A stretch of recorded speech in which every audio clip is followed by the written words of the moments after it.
Здравейте! Днес ще се научим как да се справим с един много наболял проблем на Gmail, а именно когато хранилището е пълно. Често се случва на наши клиенти, че в един момент имейлите им се запълват и те не знаят какво да правят. Много хора не знаят, че пощата им е свързана с други Google услуги, като Google Drive и Google Photos. За тези три приложения Google дава 15 гигабайта пространство. Повечето андроидни телефони автоматично качват резервно копие на снимките в драйва и безплатното пространство бързо се запълва.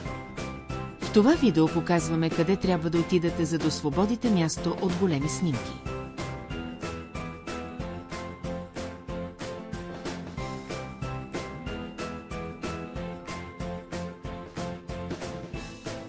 Google предоставя много варианти да се достигне до хранилището, от пощата, от Drive приложението или от Google Photos.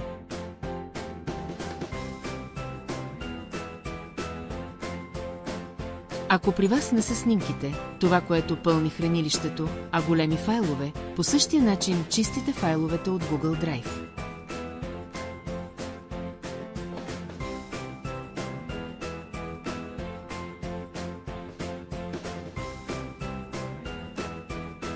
Ако изпитвате проблеми или имате въпроси, обадете ни се на 0988366155 или 0883910191.